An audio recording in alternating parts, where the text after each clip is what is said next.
Olá, pessoal! No vídeo de hoje eu vou falar um pouquinho da função dos índices de estrutura com base em fontes de financiamento e também vou ensiná-los a calcular esses índices. Primeiro, para que servem? Esses índices servem para avaliar as decisões de financiamento, assim como mostrar a composição do endividamento da empresa. Antes de nos aprofundarmos neste assunto, eu acho interessante trazermos alguns conceitos que já foram discutidos em vídeos anteriores, mas que vou trazê-los para relembrá-los. O primeiro, o que é passivo? O passivo são as obrigações da empresa, ou seja, financiamentos, empréstimos, todas aquelas obrigações que a empresa tem a obrigação de pagar. Então, são as dívidas da empresa, é o endividamento da empresa com o capital de terceiro.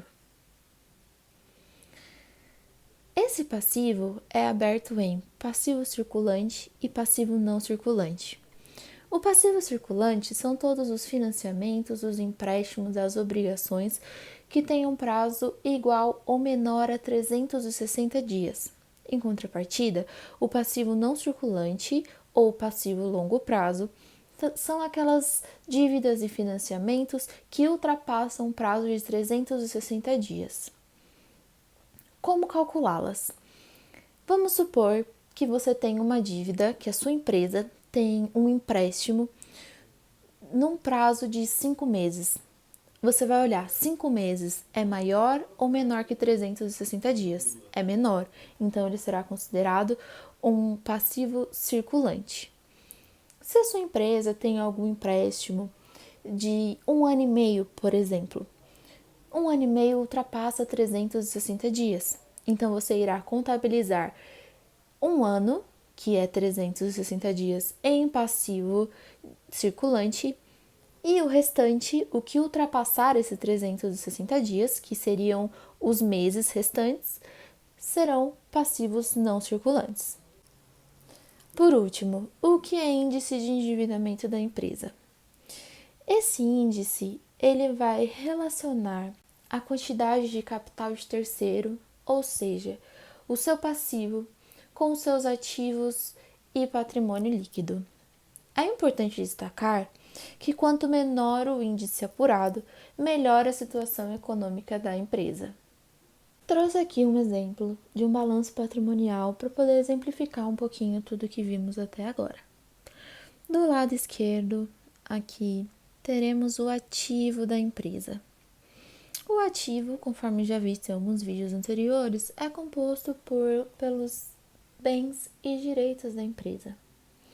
Do lado direito, temos o passivo, que é dividido entre passivo circulante e passivo não circulante, e por fim, o patrimônio líquido. Como forma de exemplo, vamos falar sobre fornecedores.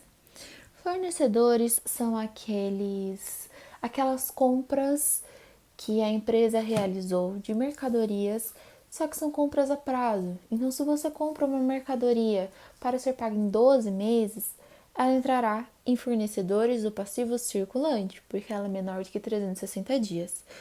Se fosse no caso de um pagamento de uma mercadoria em um prazo maior de 360 dias, ela seria separada entre passivo circulante e não circulante.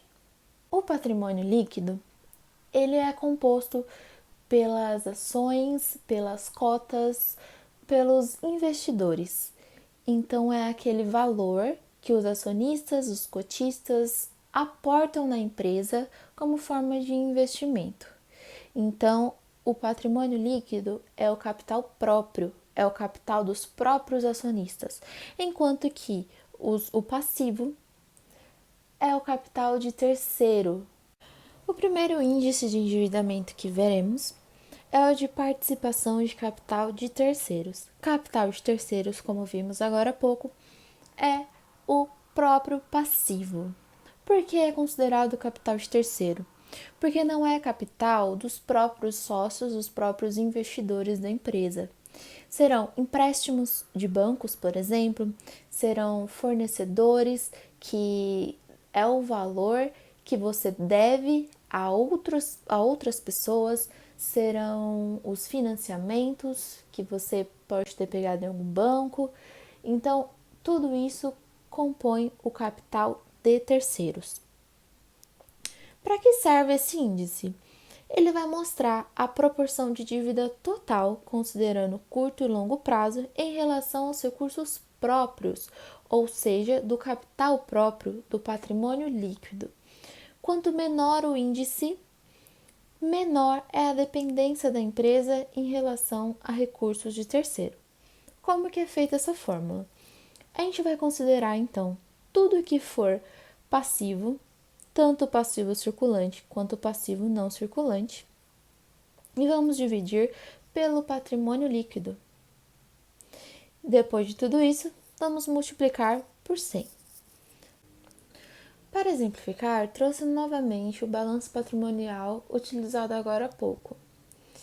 Para a nossa fórmula, utilizaremos o passivo circulante, o passivo não circulante e o patrimônio líquido. Vamos considerar os valores de 2014. De passivo circulante, temos um total de 200 mil. No passivo não circulante, um total de 43 mil. E no patrimônio líquido, um valor de 239 mil.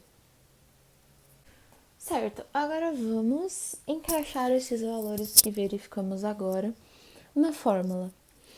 Coloquei aqui a fórmula de novo para facilitar os nossos cálculos. Aplicando então, temos de passivo circulante 200 mil, passivo não circulante 43 mil e PL, que é o nosso patrimônio líquido, de 239 mil. Fazemos tudo isso multiplicado por 100 e chegamos em um índice de participação de capital de terceiros de 102%. O que isso significa? Significa que o nosso capital de terceiros ultrapassa o nosso capital próprio. Isso quer dizer que a empresa tem um endividamento maior do que o valor investido pelos sócios e cotistas. Aqui embaixo deixei o cálculo realizado para o ano de 2013 e se você tiver curiosidade, volte e tente refazer esses cálculos, só que agora utilizando os valores de 2013. Vamos agora para o próximo índice, o índice de endividamento sobre ativo total. Como calculamos?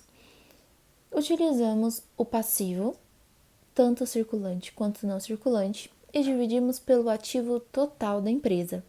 Ao final, multiplicamos tudo por 100. Para que serve esse índice? Ele mostra a proporção da dívida total, tanto curto quanto longo prazo, em relação aos recursos ao ativo total. Quanto menor o índice, menor é a dependência da empresa em relação aos recursos de terceiros. Trouxe novamente o balanço patrimonial que estávamos utilizando. Iremos utilizar o passivo circulante, o passivo não circulante e o ativo total para fazer os cálculos desse índice. Considerando o ano de 2014, em passivo circulante temos 200 mil, em passivo não circulante 43 mil e em ativo total 482 mil. Vamos aplicá-los na fórmula. Trouxe novamente a fórmula para facilitar nossos cálculos. Como passivo circulante, temos o valor de 200 mil. Passivo não circulante, 43 mil. O ativo total, 482 mil. Multiplicamos tudo afinal por 100 e chegamos no índice de 50%.